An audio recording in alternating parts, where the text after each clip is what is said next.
बिस्मिल्लाहिर्रहमानिर्रहीम। अस्सलाम वालेकुम डियर स्टूडेंट्स। मैं हूं प्रोफेसर फैज़ान गुराया। आज हम बात करेंगे फॉल 2024 की जो असाइनमेंट आई है, investment analysis and portfolio management F in 630 की। थोड़ा सा मैं इस असाइनमेंट का थीम आपको समझा दूं। इसके अंदर बेसिकली उसने दो यानी कंपनीज का नाम दिया है। एक नेक्स्ट बिड सिस्टम्स है और एक हेरिटेज लिमिटेड है। इसका कुछ डाटा दिया है जिसमें उसने हमें दिया है कि डिविडेंड का जो कंपनी का जो करंट डिविडेंड है यानी कि डी नॉट वो ₹2 पर शेयर है। कंपनी की जो ग्रोथ है वो 5% है। और कंपनी की जो शेयर प्राइस है वो ₹80 है। उसके बाद its earning will be raise from ₹1.5 to ₹2 per share over the next 2 years. ये एक सेपरेट चीज़ है, हमारे कंसर्न नहीं है। क्यों? क्योंकि उसने कहा है कि जॉर्डन ग्रोथ मॉडल या डिविडेंड डिस्काउंट मॉडल अभी यूज़ करना है। एक ही चीज़ के दो नाम है। तो इसके फॉर्मूले में ये एडिशनल चीज़ें नहीं आती, यही तीन चीज़ें हैं। और हमें मालूम क्या करना है? Rate of return, required rate of return. Same activity heritage के साथ है, उसमें भी हमें जॉर्डन ग्रोथ मॉडल को यूज़ करते हुए रिक्वायर्ड रेट ऑफ रिटर्न मालूम करना है। लेकिन एक चीज़ है कि हेरिटेज में उसने कहा कि एक तो डिस्काउंट डिविडेंड कम है, ग्रोथ वो रेट बहुत कम है, और दूसरा कंपनी की जो पोटेंशियल कंडीशन है वो डिस्टर्बिंग है। ठीक है। कंपनी लेकिन नेक्स्ट इन फ्यूचर जो अपनी ग्रोथ रेट को इंक्रीज करना चाह रही है, ताकि किस तरह से। अब मैंने अपने लेक्चर्स में ये बताया हुआ, ग्रोथ रेट बेसिकली होती है जो कंपनी अपना प्रॉफिट पास रखती है, रिटेन रखती है, जिसे रिटेंशन कहते हैं।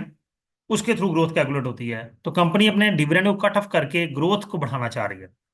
अब हम इसकी एक्टिविटीज देखते हैं। उसमें पार्ट 3 में उसने कहा है कि based on the above calculation बताएं कि जो रिस्क अवर्स इन्वेस्टर्स हैं वो किस कंपनी में इन्वेस्ट करेंगे।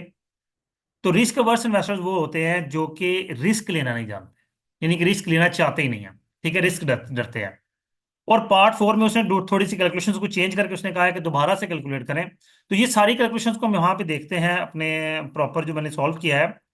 अब स्टूडेंट्स देखें, हमारे पास ऑप्शन नंबर 1 है, डिविडेंड करंट डिविडेंड है, जबकि जॉर्डन ग्रोथ मॉडल के अंदर D1 यूज होता है। जी हमारे पास 5% है, हम 100 पे डिवाइड करके 0.05 ले लेंगे। P 80 है, R फाइंड करना है। तो आर का फॉर्मूला हो गया D1/P प्लस जी, वैल्यूज की। अब D1 है, हमारे पास D0 है, तो D1 के लिए D0 × 1 + G करना होता है। ये किया तो हमारे पास जो इसका रिक्वायर्ड रेट ऑफ रिटर्न निकला वो 7.63% निकला। उसने असाइनमेंट में कहा है कि तमाम कैलकुलेशंस आपने शो करनी है। मैंने इसको थोड़ा सा हॉरिजॉन्टल कर दिया, आपने प्रॉपर तरतीब से टॉप टू बॉटम करना है। यानी कि हर फार्मूले के नीचे अगला फॉर्म, यानी कि उसकी वैल्यू लिखते चले जाना नीचे को। ठीक है। आप इसको वर्ड के में ही ये फॉर्मूले बनाने की टेक्निक भी मैंने समझाई हुई है। मैं लिंक में उस सॉरी इसकी डिस्क्रिप्शन में उसका वीडियो का लिंक भी दे दूंगा।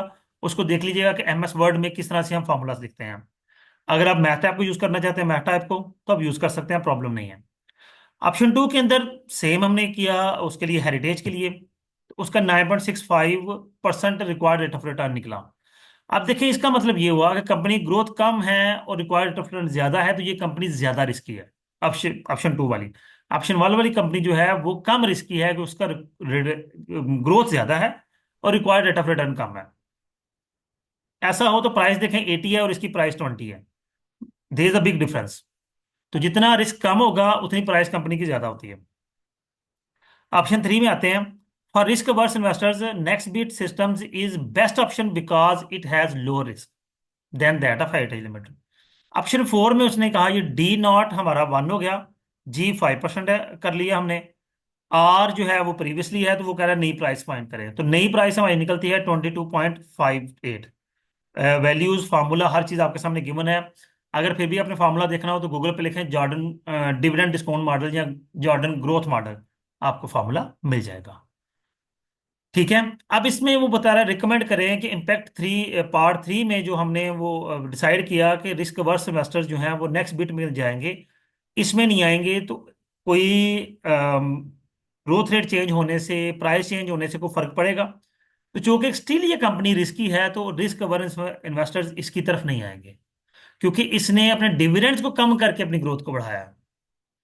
ठीक है। जब डिविडेंड कम किए तो रिस्क इन्वेस्टर्स को डिविडेंड भी नहीं मिलेगा, तब भी वो नहीं आएंगे। तो दोनों सूरतों में वो डिविडेंड बढ़ाए कम करे, ग्रोथ बढ़ाए कम करे, कंपनी स्टिल रिस्की है, तो रिस्क अवर्स इन्वेस्टर इसमें इन्वेस्ट नहीं करेंगे।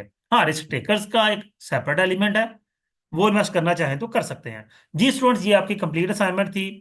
ठीक है। इम्पैक्ट जो मैंने डिस्कस किया है इसको आपने खुद लिखना है। उम्मीद करता हूँ असाइनमेंट आपके लिए अंडरस्टैंडिंग होगी। अपना ख्याल रखिएगा, और वीडियो को लाइक करना, कमेंट करना, शेयर करना अपने फेलोज के साथ हरगिज ना भूलिएगा। अल्लाह हाफिज।